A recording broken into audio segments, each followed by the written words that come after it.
How do you play this as Icelandic Lapras? Paula knows that anytime the Diggersby can come in, will she throw immediately? There is some energy on the Diggersby, and there it is! He gets it! Icelandic Lapras, he channels the energy from the home crowd to even this game up. Surprise shuttle drop, Jon. Here's a fire punch. Last week, I traveled to Birmingham to commentate the largest European regional event to date this season, and we're also going to see a new champion and a new co-caster.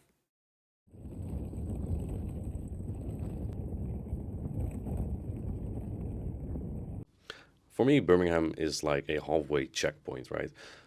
The first tournament started with like a relegated Clodsire meta. We went into a Diggersby Toxapex meta, Malamar Ariados, and now we're here. Next week, Corviknight is going to be released. It won't be eligible yet for San Antonio, so we won't have it on stream actually, I think, until EUIC.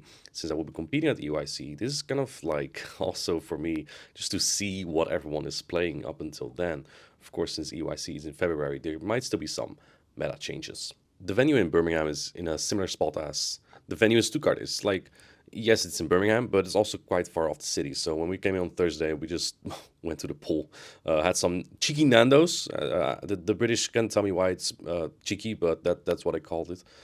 And then on Friday, we're getting into caster training, rehearsals, and also staff dinner, where we're gonna get a pack of cards, and those cards have the casters on it from each game. So it's gonna be my first one. I'm very excited to get it. And then another exciting thing about this tournament is going to be the debut of Arceus Aurelius, his first time behind the desk, and I get to work with him. Super excited. He's a good friend of mine. He's also known as the European Hype Man. He is the 2024 regional champion of Dortmund, and he is called, or I gave him the name, the Viking Warrior.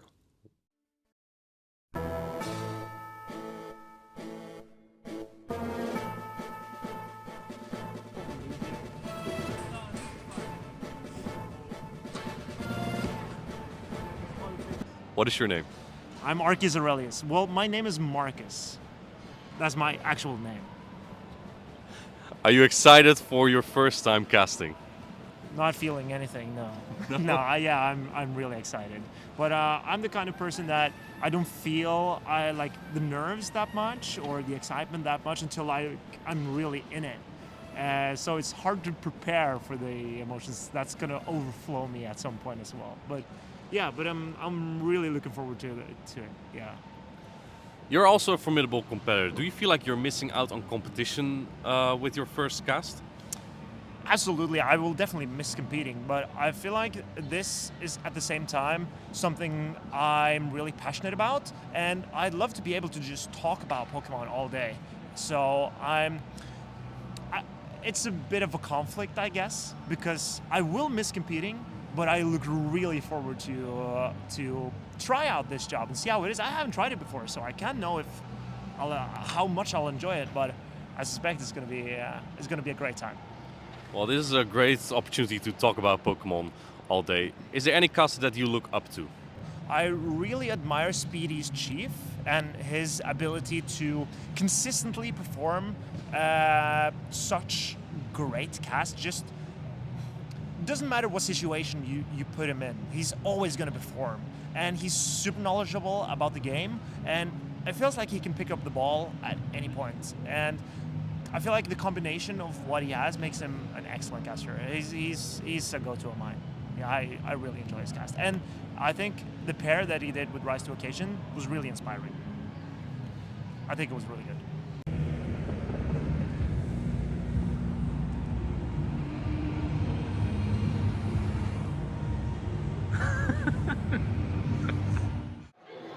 This is the first time I got one of these packs called the Broadcast Legends. This contains cards with people from the production, but also from casters from the other games. Or go. Let's open this.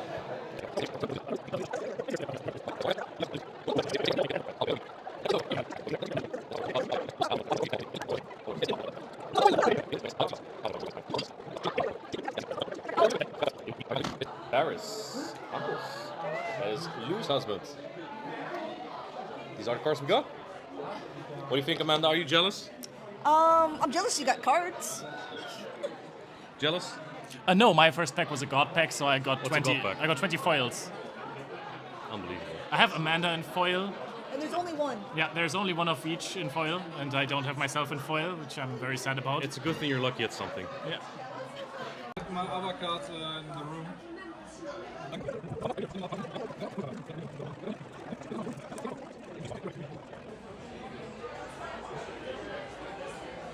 One more view. Cheers, mateys.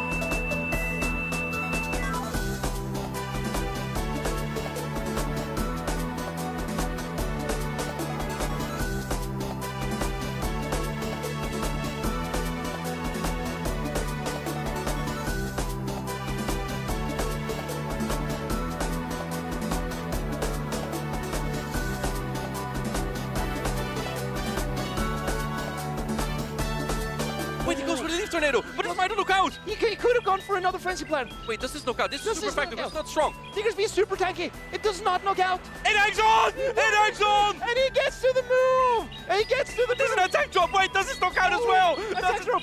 It has to be enough. Does it not? Who's getting KO'd? It knocks out! Alligator again, pulling through. If you don't have Alligator yet, there are Shadow Totodile right now in tier 1 raids. Oh, and tier 1 raids. Yeah, and so that means even you can do them. And they have a wider variance in attack, defense, and HP. Really? So because I struggle with the raids. I know you do, I know you do. Yeah, I need the help from my friends for a lot of raids. I see all the invites to the Sudobudo raids. I'm not doing those. I need charge TMs, man. Okay. Yeah, for Alligator's just got so much energy here on the Hydro Cannon, and there are no shields remaining on the Reef side here, so the Annihilate is completely vulnerable and exposed to the damage that Alligator can deal out. Alligator washes down his Annihilate. In comes a Drapion. It doesn't have enough HP, and Adicor wins game number 3.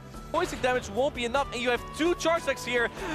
The Talon Flame is coming in, flying into this Drapion. That's gonna push King out straight into day number 2. Ladies and gentlemen, we have our first trainer who is making it to day 2. All the poison double water that we've seen, or the water double poison, every single time. Something has to be done, and maybe Gastrodon... Something has to be done. Something has to be done. You can't let him get away with this every time. But let's say if Ariados is the poison of choice, it can one-shot a Gastrodon. Go for the areas to knock it out immediately. And Mandibuzz will clean up this game. This time, the Feraligatr is the one that's watched out. Oh, he's not... Wait! He's not paying attention! He's not paying attention! Wake up! Wake up, Sir Corey!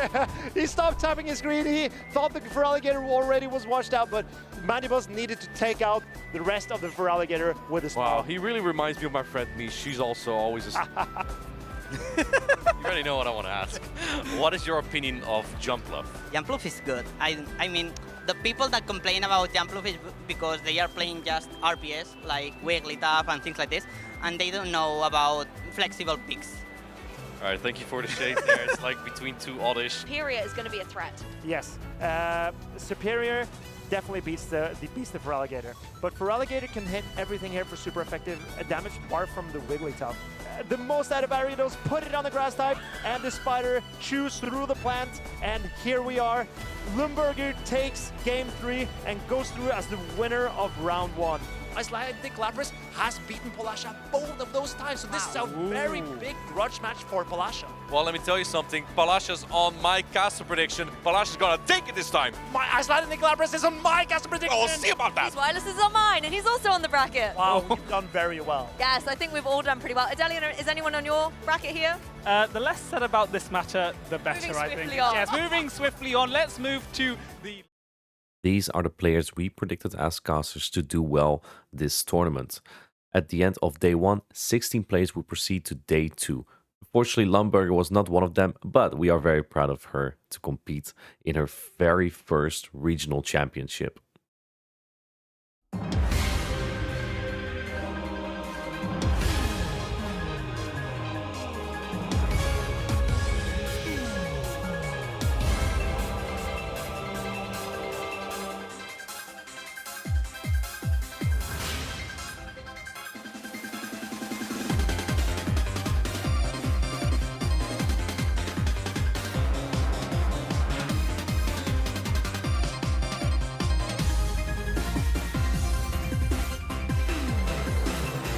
Hi guys, my name's Ross, or also known as Ross RBH. And What is the Little Cup exactly? You're a specialist, right? So I've heard they only go up to 500 CP, so you get a lot of different picks. Bronzor here is the best Little Cup Pokemon, obviously. It's the tankiest, it's the XLiest, and I have like 6 build at this point, so hopefully I can get my revenge on Alitik. I don't know if you saw the post, it came up on the stream earlier. She did RPS me. It is what it is. It's the first time she's beat me. She's got a recording and she's got a picture of me sad, so yeah.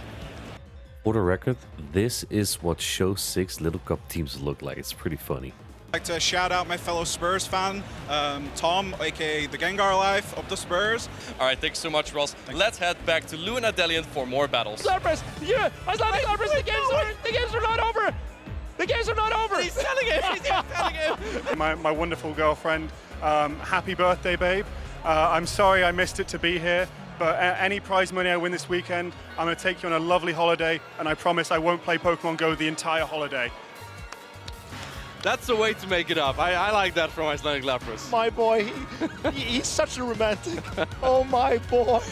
I'm impressed. He's Wallace with the best play I've seen so far today. The best play of the tournament. He lost the lead twice. He's going to quick attack down to Stumpfist. Zweilaus wins another medal. He moves on to the winners final. And if Wallace gets this discharge off, it's finally, it's here. It's so close. And Wallace, he knows he's getting ready for the grand finals. Waffle Paddles, this is for you.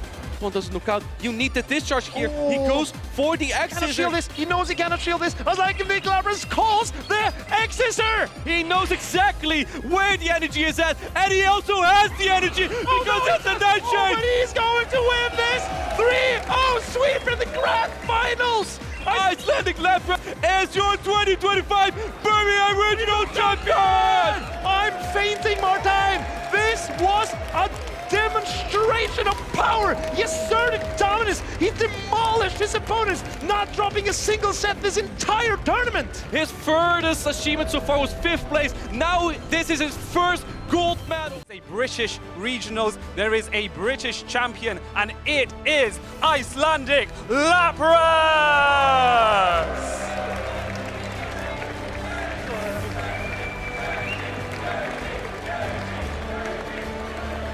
In the room, there's been so many people cheering me on. All of my Cytokine Soup teammate, all my Snova Tappers teammates cheering me on. You've all been so kind, so helpful. And I know I obviously got to shout out Jill again. Happy birthday one more time. I know I promised you a holiday. Would you like to go to Anaheim in August? I mean, Jill, if you're watching, and you should be, that is an offer you can't refuse. Marcus, how was your first shoutcast? Well, my first shoutcast was exhausting, number one. I woke up every day excited, but also, yeah, excited is the word. So I woke up early every day, and I'm just so happy that my voice is not broken, because but it's taken a toll for sure. No, but in general, I'm just happy that I've found my footing, and I hope to improve to the next cast, but I really feel that I did pretty well. And that marks the rise of 2 new stars. Icelandic Lapras as the Birmingham Regional Champion, and Arceus Aurelius Marcus as a brand new caster. Hi there, trainer. What is...